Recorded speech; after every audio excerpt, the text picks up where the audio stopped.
করে। আমার ভাই, গুনাহ ছেড়ে দেওয়া আমাদের জিম্মাদারি। আমরা মোমেন, আমরা মুসলমান। আজকে তোমরা অনেক ছেলে বসছো, যে কয়জনে, আমার অনুরোধের কথা হলো বাপ, তোমরা ভেবো বাপ, তুমি মুসলমান, তোমরা ভাবছো তোমাদের উপরে কোনোদিন বিপদ আসবে না। তোমরা ভাবছো এই মোবাইল টিপতে টিপতে তোমরা একদিন কবরে যাইবে। তোমরা ভাবছো এই নারী দেখতে দেখতে তোমাদের এভাবেই হায়াত শেষ হবে। কে তোমাদের বাবা, কে তোমাদের মা, কে তোমাদের আল্লাহ, কে তোমাদের নবী, কে তোমাদের ধর্ম, কি তোমাদের কিতাব, কিছুই জানো না। চেহারা সুরত দেখলে বোঝা যায় বাপ দাদা বংশ ধর্ম আল্লাহ নবী কারোর সাথে কোনো সম্পর্ক নেই।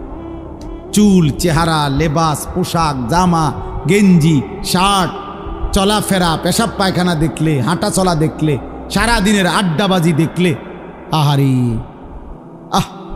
365 দিনে কোনো দিন মসজিদে আসলা না, কোনো দিন ফজরের নামাজ পড়লা না। মুসলমান এমন হয়? তোমার বাবা দাদা এমন ছিল? তোমার পূর্বপুরুষ এমন ছিল বাপ? একজন মুসলমান 365 দিনে কোনোদিন ফজরের নামাজ পড়বে না?